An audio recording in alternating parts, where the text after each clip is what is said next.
di sini bukan berarti saya yang lebih tahu, tetapi di sini saya hanya sebagai orang yang lebih duluan pernah belajar dibandingkan kalian. Jadi kalau ada mungkin yang kusampaikan kurang tepat atau mungkin hal lain yang beda dari apa yang teman-teman semua dapatkan, mungkin bisa disampaikan. Jadi sini open discussion. Kalau ada mungkin yang ingin ditanyakan, bisa mungkin langsung chat atau mungkin lebih bagus lagi kalau bisa raise hand. Nah, jadi kalau ada yang ditanyakan langsung saja, jangan menunggu-menunggu. Oke, jadi ini utop 3 tentang glomerulopati dengan sindroma nefrotik. Sebenarnya glomerulopati itu toh pembuka dulu. Nah, glomerulopati itu sebenarnya adalah sekumpulan penyakit yang dimana terjadinya gangguan pada glomeruler. Jadi sindrom nefrotik itu adalah salah satu jenis daripada glomerulopati. Dengar makna karena jarak menulis saya, karena agak malas Kak menulis. Glomerulopati itu ada 6 jenisnya. Ada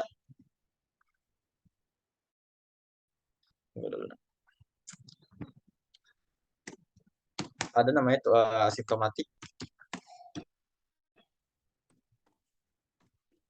pembuka ini proteinuria. Dua ada asimptomatik, asimptomatik proteinuria, asimptomatik hematuria.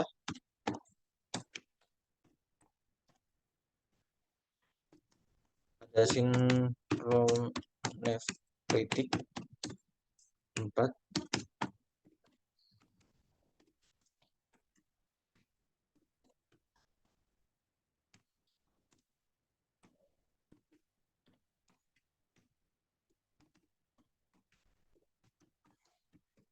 Glomerulonefritis kronik, dan 6 itu ada nama itu RPGN, Re, re- rapidly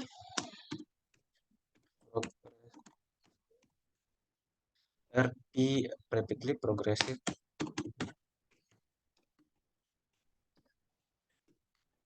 Ini ini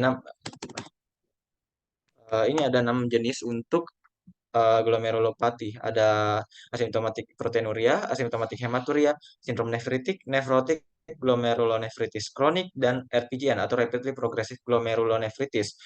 Masing-masing. Jadi ini adalah 6 jenis atau gejala klinis, gejala apa lagi tuh namanya, 6 jenis daripada gejala klinis daripada glomerulopati ini.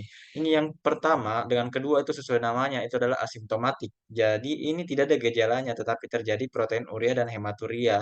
Ini kayak ya ada kerusakan pada glomerular tetapi minimal Ji. Kemudian ini sindrom nefritik, dan sindrom nefritik nanti kita bahas. Ini juga kalau glomerulonefritis kronik, sesuai dengan namanya itu adalah glomerulonefritis yang terjadi secara kronik atau dalam jangka waktu yang lama.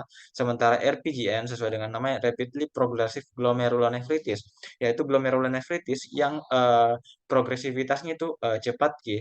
Mungkin nanti kalau dibahas ini ada soal tersendirinya. Tetapi kalau yang paling umum, yang paling sering kalau ada di soal-soal itu ini J2, nefritik dengan nefrotik. Teman-teman semua harus kayak wajib ke hafal, pahami apa perbedaannya nih nefritik dengan nefrotik. Nah, ini basic, ini anunya. Oke, lanjut. Jadi kubahas mina. Nomor satu, seorang wanita 22 tahun, keluhan bengkak, kelopak mata, lama-kelamaan bengkak pada kedua kaki, mengeluarkan buang air kecil berbusa. Pada pemeriksaan fisik ditemukan tanda-tanda vital normal, edema palpebra, toraks normal, asites atau shifting dullness, dan pitting edema di kedua ekstremitas. Apakah mekanisme yang mendasari terjadinya kondisi pada klinis pada pasien tersebut? Kondisi klinis yang ditekankan di sini adalah bengkak. Nah, bengkaknya inilah yang menimbulkan banyak berbagai macam keluhan. Nah, ini seperti misalnya ini ada di kelopak mata, bengkak. Kemudian di sini ada ini juga shifting dullness, kemudian pitting edema. Ini semuanya adalah gejala bengkak. Nah, apakah mekanisme yang mendasari terjadinya kondisi klinis bengkak pada pasien klinis pada pasien tersebut? Oke, sebelumnya mau Kak bertanya, Ini pasien apa diagnosisnya dulu? Teman-teman kalau ada tahu, pindah arah gini biar seru ki diskusinya. Ada yang tahu ini apa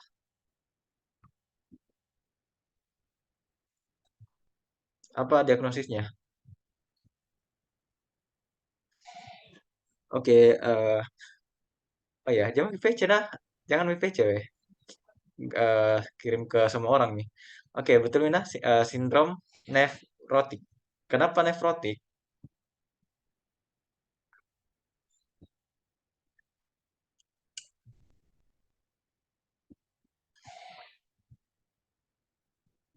Jadi nefrotik dulu nah, gejalanya itu lebih sering, lebih nantinya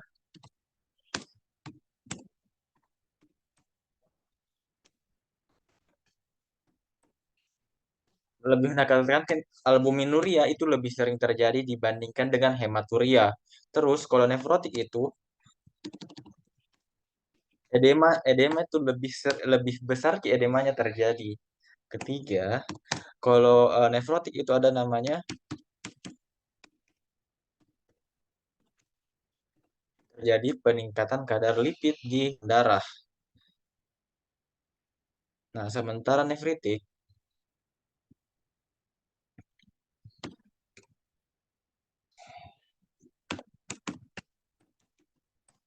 itu lebih banyak terjadi hematuria. Ingat kok itu yang paroh. Lupa apa kepanjangannya ya? Paroh. Proteinuria, hematuria, ada hipertensi, ada oligouri. Ada juga edema, tetapi edemanya itu tidak separah yang pada sindrom nefrotik. Palingan kalau edema itu paling sering itu di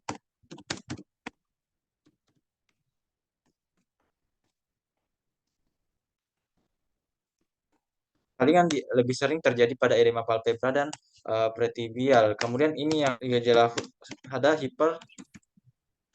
ada hipertensi. Nah, kemudian tuh pada pasien ini lihat mau kok eh di sini ya tanda-tanda vital normal. Nah, sementara kalau titik ini terjadi lebih sering terjadi hipertensi. Kemudian pada nefrotik itu lebih cenderung normal kita TTV-nya. Kemudian secara ini juga ada oligourina. Ingat muka paroh nah kalau tidak salah ingat. Oke, ada kirim karena ini ya, kepanjangan paroh protein urea, hematuria, azotemia, red blood case oliguria, hypertension. Intinya kalau masalah pada ginjal, nefritik ini kayaknya lebih jelek karena kalau pada pemeriksaan ureum kreatinin ini ureum kreatinin itu lebih meningkat dibandingkan dengan nefrotik. Oke, kembali lagi. Jadi di sini pasien ini adalah mengalami sindrom nefrotik. Nah, apakah mekanisme terjadinya bengkak yang eh, mendasari terjadinya kondisi klinis pada pasien ini? Apa yang membuatnya menjadi bengkak? Apa jawabannya? Ayo, ayo. Kalau saya sebenarnya itu ada beberapa. Kalau hiperlipidemia bukan,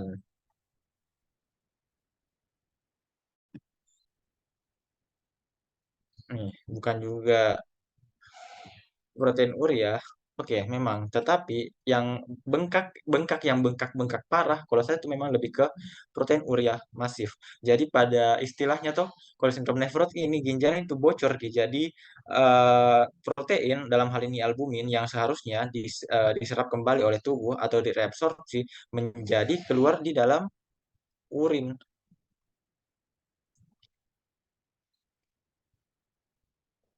Menjadi keluar di urin menjadi protein urea masif. Nah, protein urea masif ini akan menyebabkan terjadinya.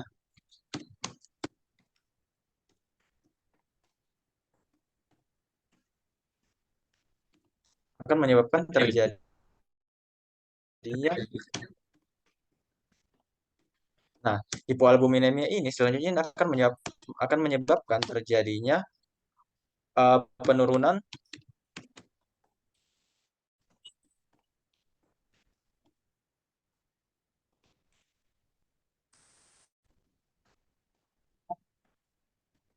Karena penurunan tekanan osmotik kulit plasma, maka cairan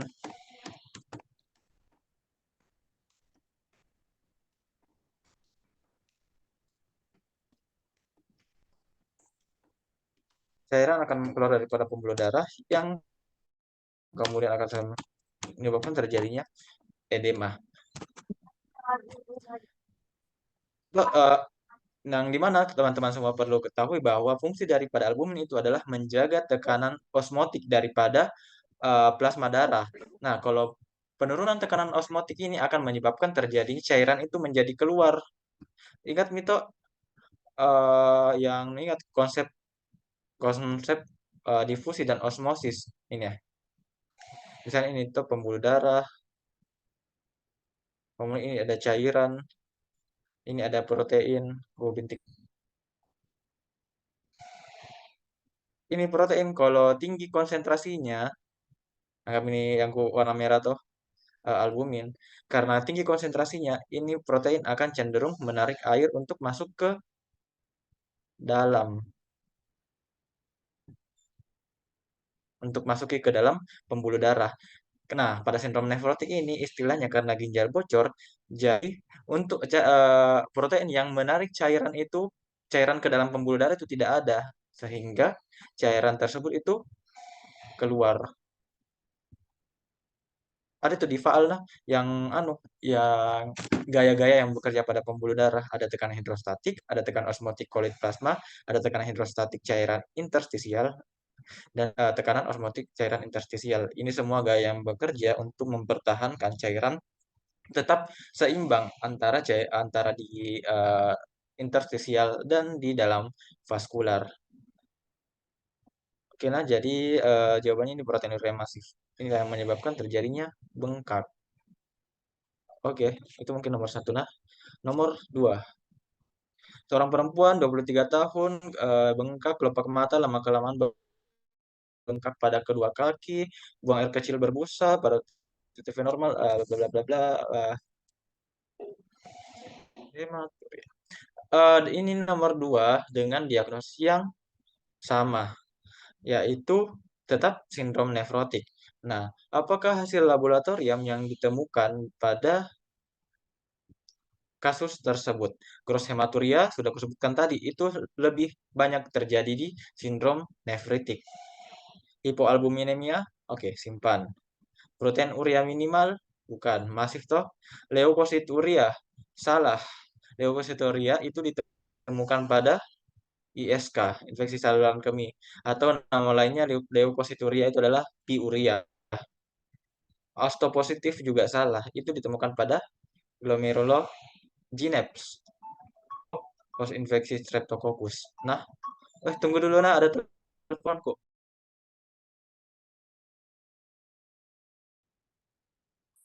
Nah, jadi hasil laboratorium yang paling mungkin ditemukan ini adalah hipoalbuminemia. Hipoalbuminemia itu kalau dari 3,5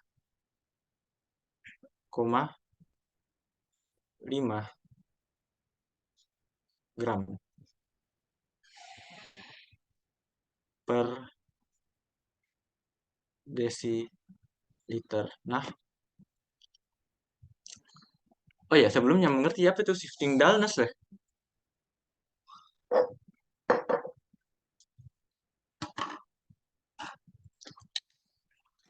Nah, oke.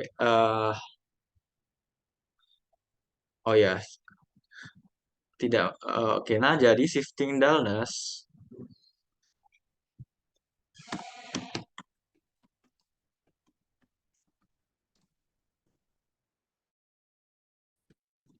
sesuai dengan namanya adalah perubahan pekat.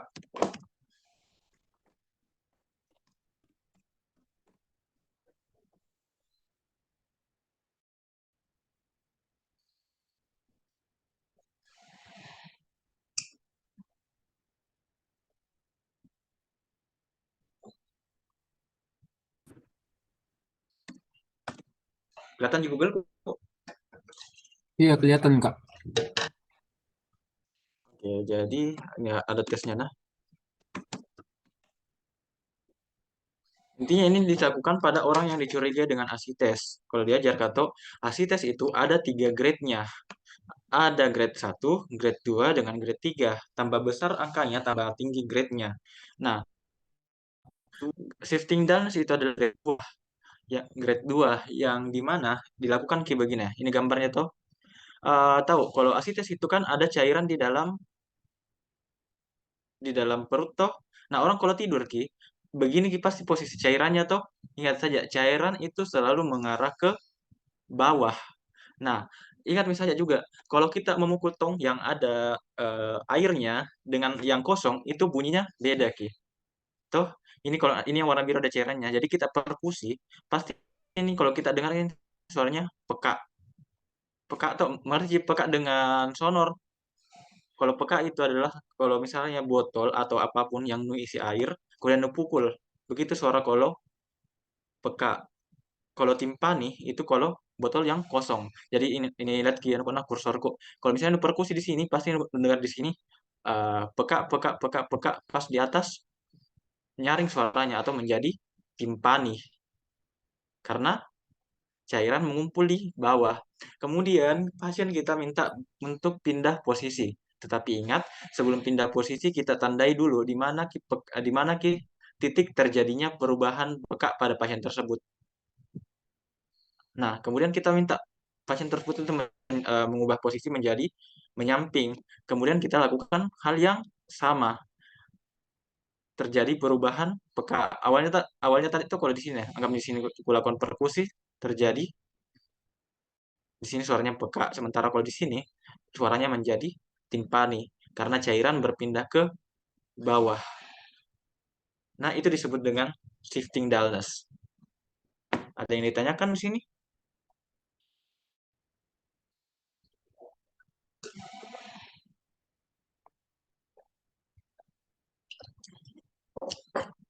Ini untuk pemeriksaan asites. Nah, jadi asites kan itu bukan saja masalah ginjal saja, ada juga masalah pada hepar. Oke, jadi ini untuk shifting dullness. Kalau sering sekali ditanya di koas. Jadi ini untuk penilaian asites itu ada tiga. Pertama itu adalah pada usain, kedua itu ada shifting dullness, grade 3 itu adalah nanti undulasi. Kalian dipelajari lebih di gastro di tahun depan kalian. Nah, oke, lanjut ke soal berikutnya. Nomor 3. Perempuan 23 tahun, bengkak, kelopak mata, bengkak kedua kaki, buang air kecil berbusa, TTV normal, ada palpebra normal, S bla bla bla bla. Oke.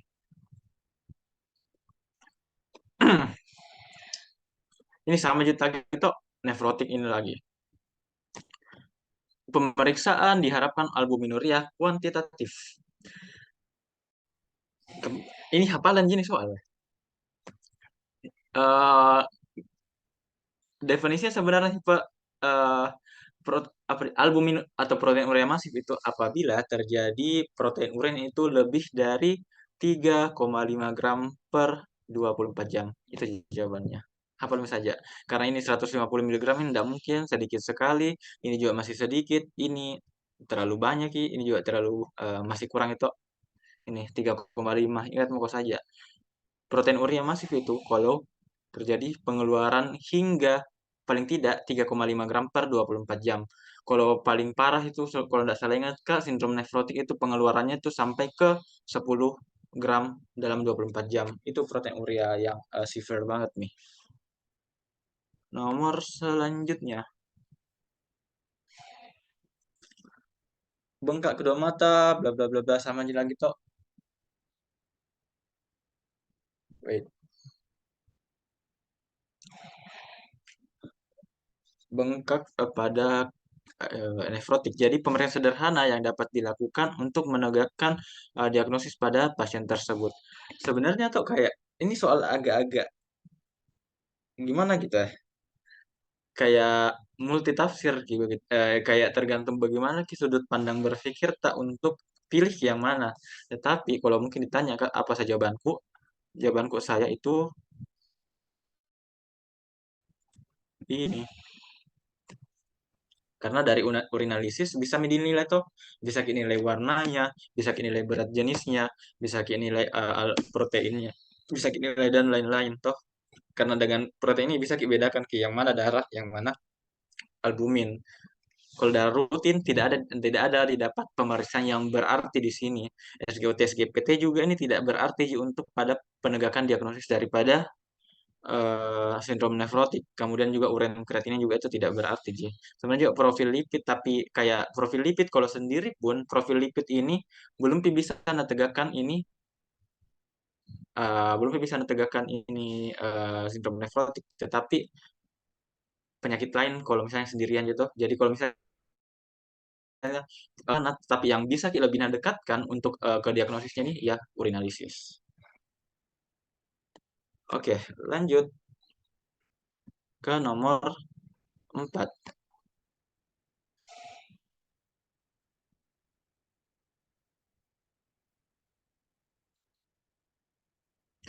Nah, salah satu juga tanda dari gejala klinis daripada eh, sindroma nefrotik itu adalah hiperkolesterolemi. Kenapa bisa? Ingat, pada sindrom nefrotik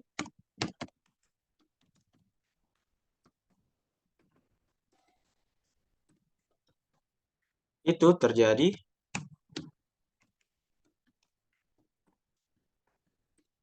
protein urea yang terjadi secara masif. Protein urea yang terjadi secara masif ini semua jenis-jenis protein itu keluar, jadi akan menyebabkan terjadinya hipoproteinemia di dalam darah.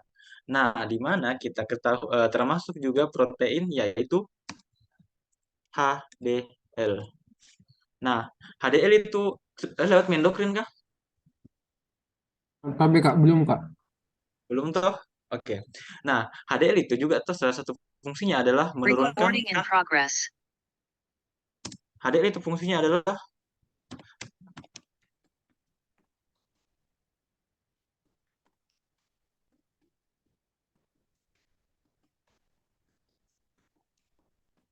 nah, menurunkan kolesterol dalam darah, di mana HDL itu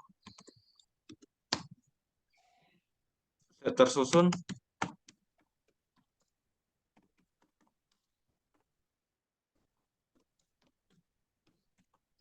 banyak protein. Karena protein urea banyak yang terbuang, termasuk juga HDL. Karena HDL yang juga berkurang, eh, protein yang untuk mengangkut lemak tersebut ke dalam hati untuk dimetabolisme itu menjadi berkurang juga.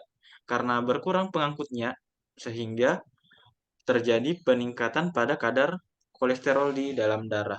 Itu simpelnya. HDL itu sebenarnya pada dasar fungsinya sebagai alat transportasi daripada lipid tersebut untuk masuk ke dalam hepar. Itu HDL yang mengangkut lipid tersebut atau kolesterol tersebut itu ke dalam darah. Itu nah bilang orang kolesterol baik karena dia yang menurunkan kolesterol atau lipid-lipid yang ada di dalam darah menuju ke hepar. Nah, itu sebenarnya penyebab kenapa kenapa orang terjadi hiperlipid hiperlipidemia pada pada sindrom nefrotik. Ini karena adanya gangguan metabolik kompensasi hipoproteinemia. Istilahnya tuh kayak berkurang protein di dalam darah itu kayak mau dipakai bagaimana lagi karena terbuang semua. Jadi ya untuk proteinnya untuk mengangkut kolesterol pun menjadi berkurang.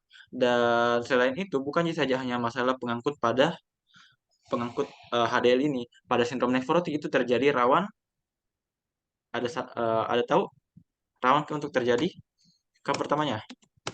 H pertamanya hiper. Hiper apa? Ada tahu?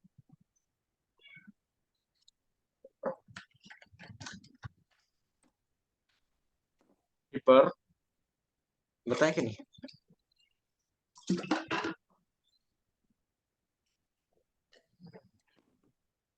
Rawan untuk terjadi uh, sindrom nefrotik ini rawan untuk terjadi koagulasi. Kenapa bisa? Sama aja mekanisme yang tadi toh. Koagulasi itu ingat itu kaskade pembekuan darah. Kaskade koagulasi pada darah itu melibatkan banyak protein. Karena protein yang dalam darah termasuk juga protein untuk kaskade-kaskade koagulasi menjadi berkurang sehingga rawan untuk terjadi eh bukan hiperkoagulasi, hipokoagulasi, hipokoagulasi. Nah, gangguan intinya gangguan pada koagulasi itu hiper atau hipo itu kah? Nah, ini ya, ada yang bilang karena inhibitor untuk koagulasinya itu menjadi berkurang. Oke, next nomor 5.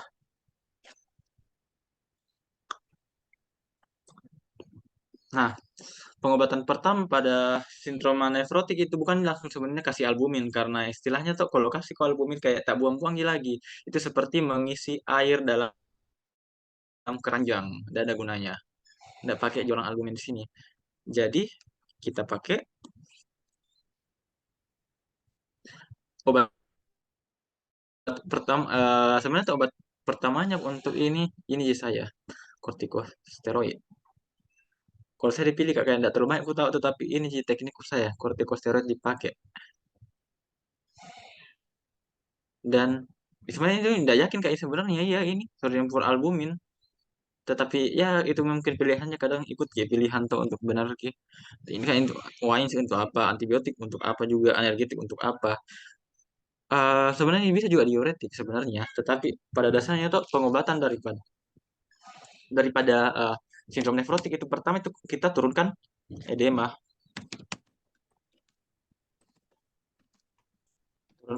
dengan diuretik diuretik pakai furosemide kemudian kita pakai kortikosteroid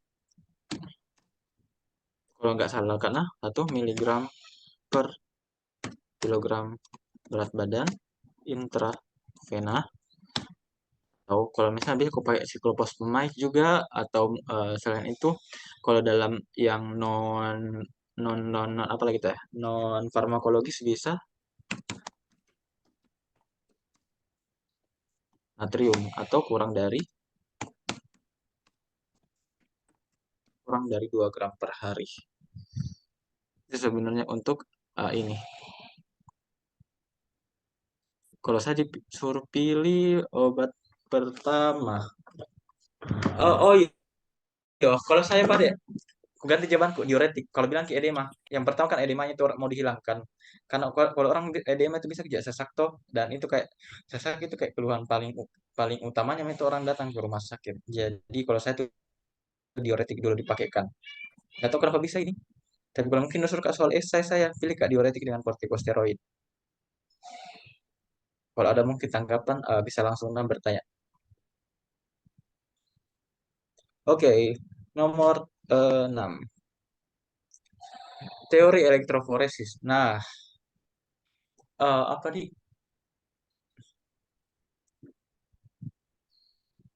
Nah, tahu kan strukturnya itu ginjal, di nefron ada 3 lapisan. Ada apa? Ada endotel kapiler berfenestrasi, ada GBM glomerular base membran dan yang di paling bawah adalah podosin. Ada sebenarnya teori yang elektroforesis, jadi bahwa di struktur GBM ini kenapa bisa orang hipoalbuminemia? Karena pada GBM terdapat suatu protein yang kita sebut dengan namanya sialoprotein yang dimana muatannya itu negatif nih. Kalau tidak salah karena sialoprotein yang muatannya negatif. Nah, sementara albumin juga itu muatannya negatif. Jadi negatif ketemu negatif, jadi tidak baku cocok. Kalau mungkin baca kok di buku-buku lebih detail lagi, ukuran daripada ukuran daripada pori-porinya ini pori-pori daripada kapiler ini,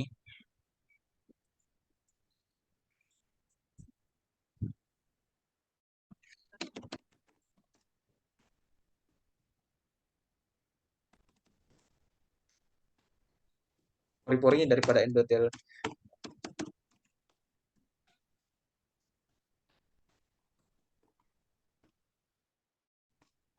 daripada ukuran endotel kapiler berfenestrasi itu lebih besar ki daripada ukuran daripada jadi kalau mungkin memikir ki secara logika, albumin bisa lolos dong ke endotel kapiler ini. Toh, misal kalau tidak salah Kak, toh itu ukurannya endotel kapiler itu 20 mikron, sementara albumin itu ukurannya sekitaran 9 mikron. Jadi kalau lubangnya ukuran 20, sementara albuminnya ukuran 9 Ji, ukuran 20 atau misalnya ini lubang 20 baru ukurannya 9 Ji, Nanti keluarkan pasti air kan? pasti lolos gitu. Pasti lolos ki ini yang albumin, tetapi yang hadang ki ini untuk masuk untuk keluar menjadi urin adalah GBM, yaitu ini protein yang bermuatan negatif. Atau mendekatkan kedua magnet yang memiliki kutub yang sama itu pasti tidak baku dapat ki.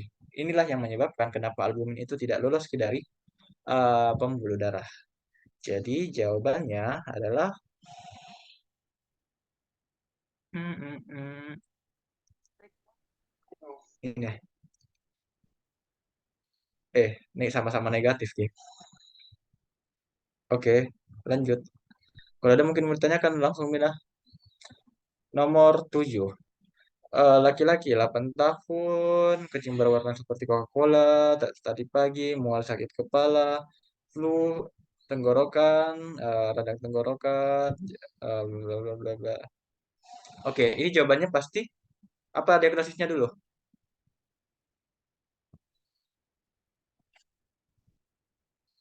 Diagnosis pasti, nah, GNAPS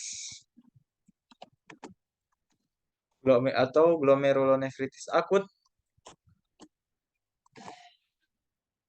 post infeksi Streptococcus. Sesuai dengan namanya, itu adalah suatu glomerulonefritis yang terjadi pasca daripada infeksi Streptococcus. Dari mana ditahu ini orang infeksi Streptococcus? Nah, daripada riwayat ini riwayat faringitis. Faringitis yang disebabkan infeksi Streptococcus.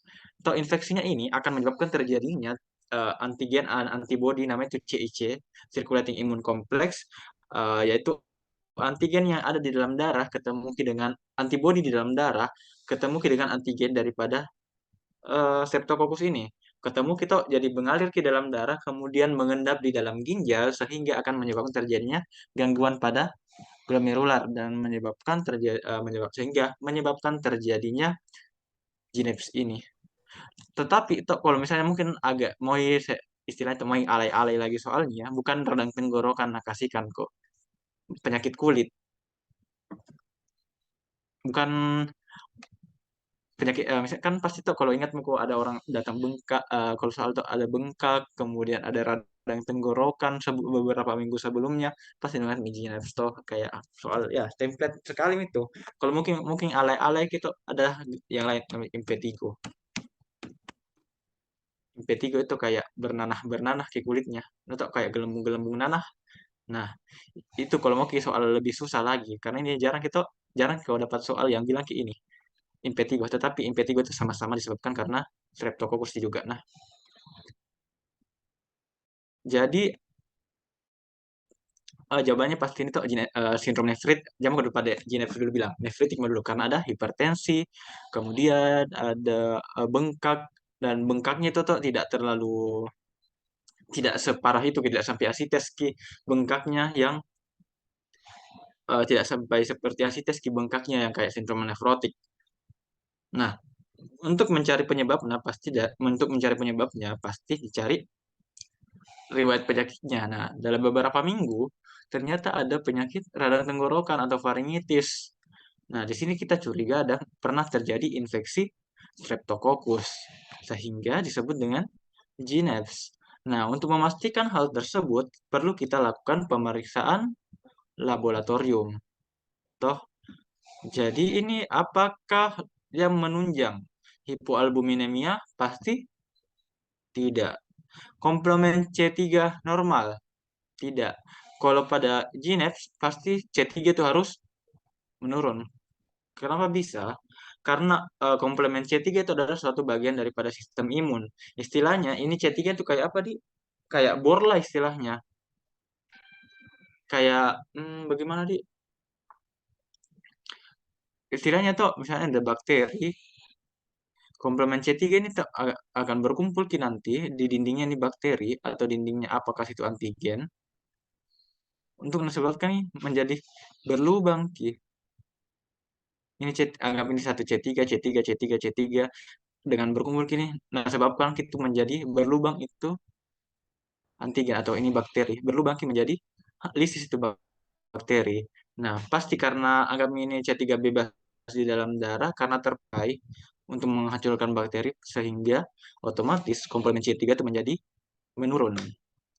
Toh, protein urea 4 plus salah. Ingat, kembali ke lagi ini di sindrom nefrotik. Jadi pasti adalah titer asto meningkat. Asto itu adalah tes laboratorium untuk mendeteksi adanya infeksi daripada Streptococcus. Jadi semua penyakit yang diakibatkan oleh infeksi Streptococcus itu dapat meningkatkan terjadinya hasil anti streptolison O. Jadi jawabannya D. Oke, lanjut ke nomor 8.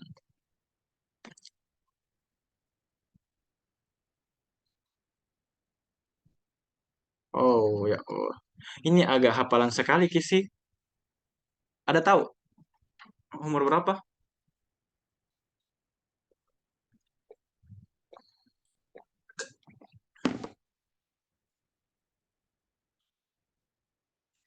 Oke, bahasa barang dulu nah. Nefrotik itu tuh ada beberapa macam ada jenisnya, sindrom nefrotik primer dengan sekunder. Nah, nefrotik primer itu hasil pemeriksaan histopatologisnya itu ada beberapa banyak penyebabnya. Salah satunya adalah minimal change, ada focal segmental glomerulosclerosis, ada membranous, ada crescentic bla bla bla bla.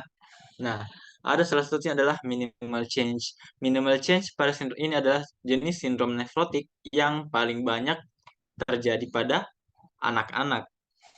Untuk usianya, aku cari. Kalau orang dewasa, ditanya aku misalnya, apa jenis sindrom nefrotik yang paling sering dialami orang dewasa? Jawabannya adalah FSGS atau focal segmental glomerular sclerosis. Nah, jadi cari sama-sama, Ki. Sempat ada di sini.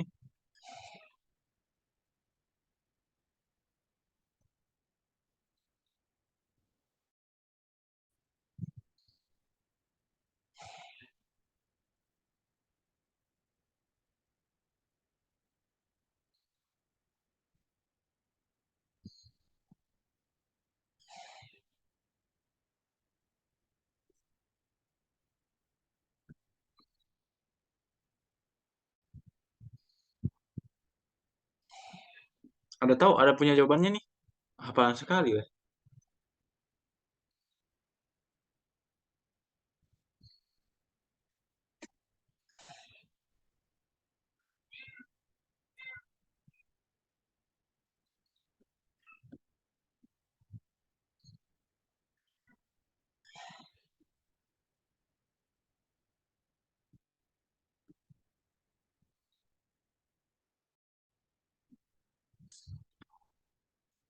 Wah, ada dapat ini. Umur berapa paling sering terjadi ini?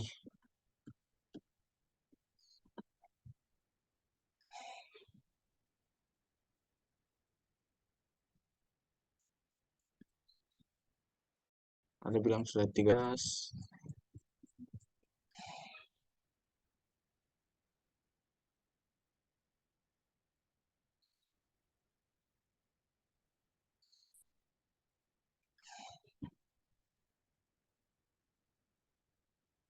Ada bilang sudah 13 itu terutama pada anak kurang dari 5 tahun. Oke lah.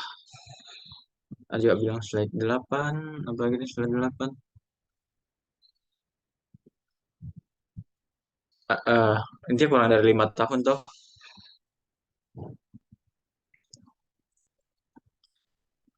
Jadi apa sih nih? Kurang dari. Oh iya, ini jawabannya nah. Tapi secara umum itu Nah bilang tadi tuh bahwa sindrom nefrotik itu paling umum terjadi pada anak kurang dari 5 tahun. Oke, thank you sebelumnya. Nomor 9. Wanita 15 tahun bengkak seluruh badan 2 minggu yang lalu dengan pemeriksaan protein urea plus 4 banyak sekali untuk hematuria negatif LFG pada pasien tersebut. Hmm, hmm, hmm.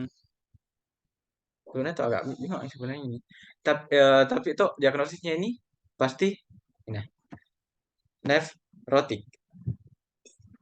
Bagaimana GFR-nya? Setahu saya kalau GFR daripada orang nefrotik itu tidak berubah, Ji. Tapi tunggu cari dulu nah. Yang berubah itu tuh GFR-nya itu orang kalau nefritik. Agak lebih buruk ya kalau nefritik, weh.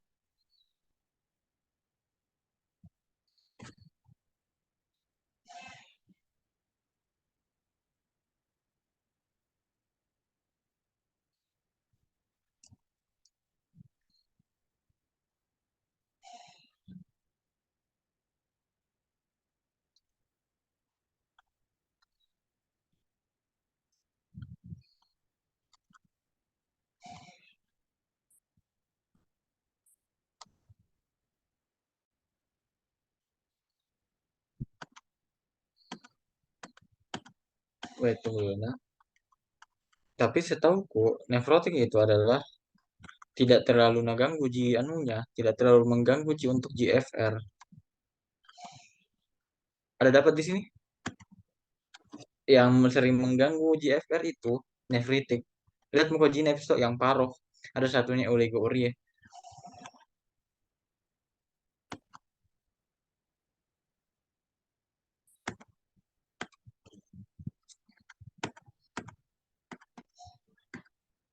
Oke, skip dulu itu nah. Sebenarnya kalau ditanya Kak, jawabanku saya itu adalah ini tidak mengganggu Ji, tidak mengganggu Ji untuk pada pemeriksaan ini ya. Memang tadi tidak nubah Ji, tidak nubah Ki GFR kalau nefrotik. Tapi nomor 10 dulu nah, air cucian daging juga nah, ingat kok kayak kata-kata khas itu ya. Air cucian daging itu karena hematuria, hematuria. Ini juga pasti infeksi streptococcus dengan darahnya hipertensi, hematuria, proteinuria plus 3, ada eritrosit, pasti hematuria. Ureum 80 tinggi, hijau kreatinin.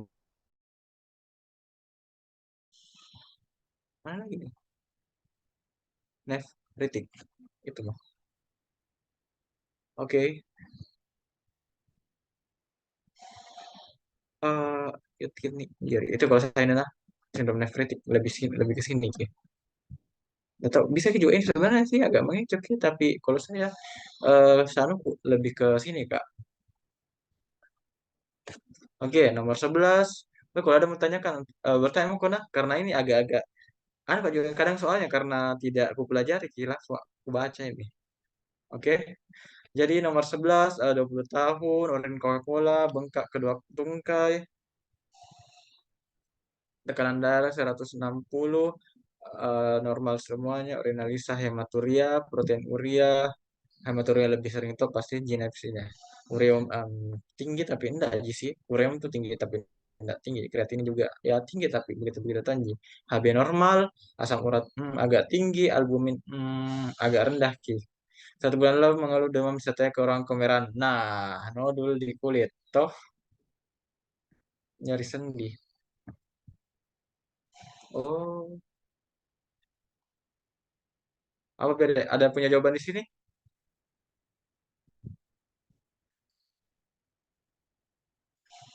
Ada punya jawaban?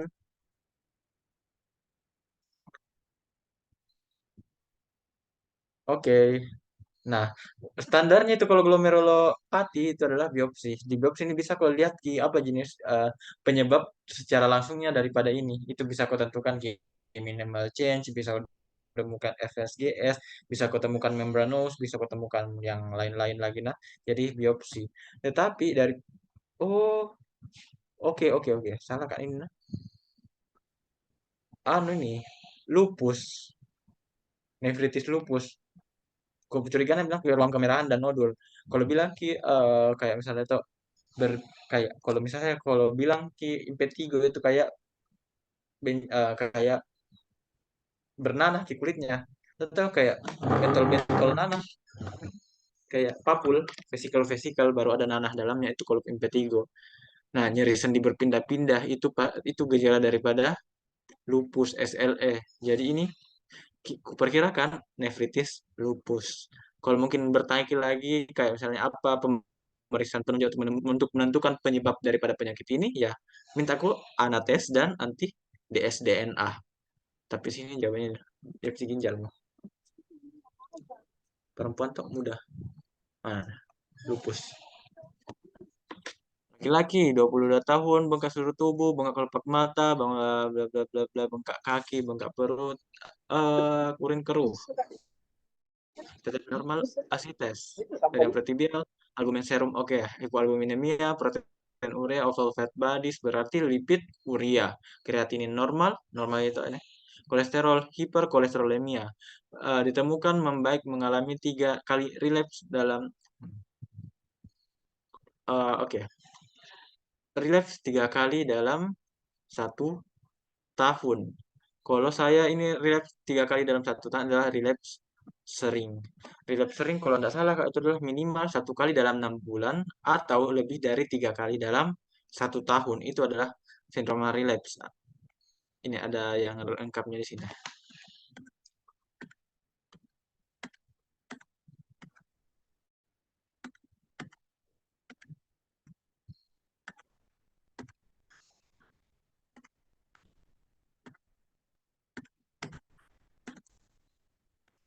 Bicara ada itu memang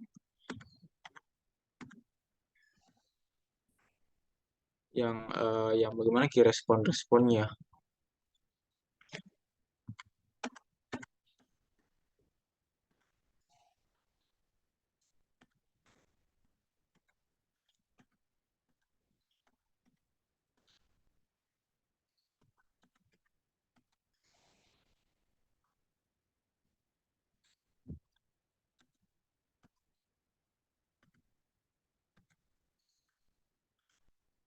Nah, nah ini komplit.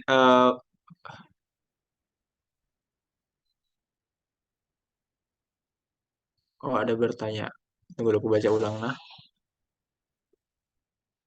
Bengkak seluruh tubuh, kelopak mata, eh, setelah dilakukan cara beberapa minggu membaik, namun pasien mengalami relapse 3 kali 1 tahun. Bisa juga ada bilang di sini, oh ya ada bertanya tuh maksudnya 4 kali nih Kak, karena kan 3 kali memang nih terus datang lagi, kemudian bisa dibilang 4 kali, bisa juga. Mudah-mudahan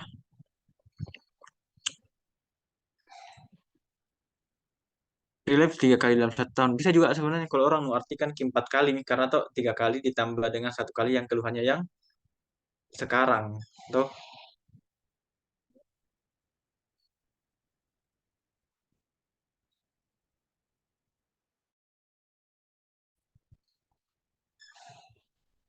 Nah, partial complete remission itu yang di mana protein urea itu kurang dari 4 miligram persegi per hari pada anak-anak atau mungkin bahas bagi dewasa 0,2 gram per hari dalam 3 hari berturut-turut. Ini kalau remisi nih.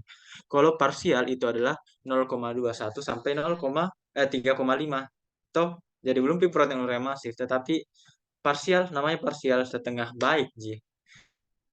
Jadi belum sembuh sembuh sekali, tapi belum tentu parah sekali. Jadi 0,2 sampai 3,5 gram dalam 3 hari berturut-turut. Kemudian kalau relapse ini protein urea yang lebih dari 4 yang lebih dari 3,5 ini apa mana lagi? Dalam 1 kali dalam 1 minggu. Dalam ulangi nah, protein urea yang terjadi pada orang dewasa yang sudah sembuh itu, tetapi dalam 1 minggu muncul lagi. Jadi kayak sempat sembuh remisi yang komplit, tapi timbul lagi, tapi dalam 1 minggu. Kemudian kalau relapse of nephrotic syndrome, nah protein urea yang melebihi 4 miligram per meter kubik per hari dalam anak-anak, atau pada orang dewasa ini 3,5 gram dalam 1 minggu pada pasien yang telah mengalami remisi komplit. Jadi kan 3 hari berturut-turut toh kalau complete remission, misalnya kayak hari Senin sembuh nih, Senin, Selasa, Rabu, Kamis. Oke, tidak ada mie bengkaknya. Jadi remisi komplit nih toh. Kemudian kenapa tiba-tiba hari Jumat bengkak lagi? Jadi itu kita sebut sebagai relapse. Nah, frequent relapse ada lagi nah bilang pasien dengan 2 atau lebih episode daripada sindrom nefrotik dalam 2 bulan, atau 3 lebih episode dalam 12 bulan. Ya sebenarnya tuh ini frequent relapse, kalau jawabannya mungkin saya kayak lebih ke relapse sering. Ini kan lihat mau tuh tidak ada eh dirigen ini definisi untuk memberikan bagaimana kelanjutannya di penyakit, bagaimana prognosisnya.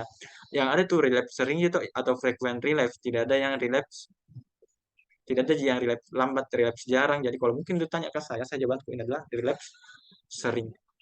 Lihat mau pasien yang mengalami 2 atau lebih episode dalam 6 bulan, atau 3 kali dalam 12 bulan. Walaupun 4 kali walaupun bertanya tadi tuh, kalau misalnya dihitungi dengan keluhannya sekarang, berarti 4 kali nih, kan tetap gitu relapse, tetap dia terjadi relapse sering tuh karena kriterianya itu adalah lebih dari 3 dalam 12 bulan. Oke, lanjut nomor 13.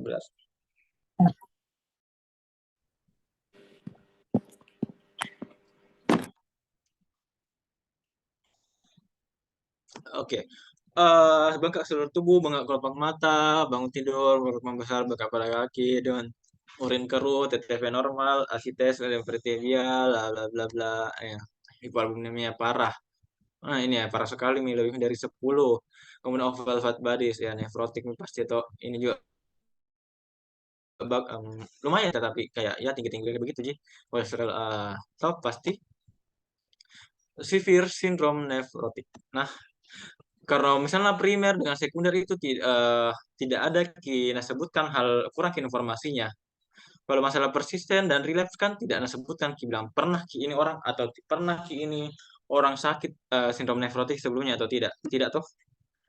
Kemudian persisten juga ini tidak ada tanya bilang berapa hari nih sudah diobati kah tetapi tidak sembuh-sembuh ki. Jadi jawabannya adalah severe. Severe itu adalah lebih dari 10 gram per 24 jam. Nah, oke, nomor 14.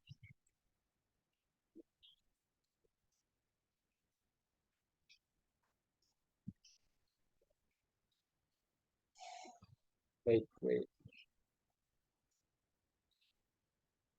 Oke, nomor 14. 22 tahun, urin berwarna teh, baru sedikit Gineps pasti ini. Nah, Gineps. Gineps urinalysis. Protein urea mikroskopik.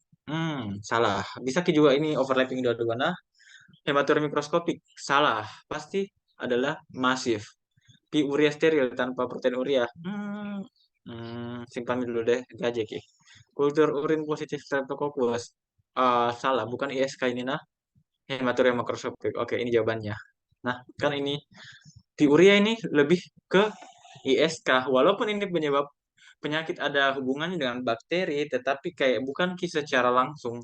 Ini sebagai akibat daripada adanya sudah disebut tadi circulating imun kompleks. Circulating imun kompleks inilah yang mengendap. Jadi bukan bakteri yang secara langsung naserak itu ginjal, bukan. Kalau yang secara langsung ya pasti ISK.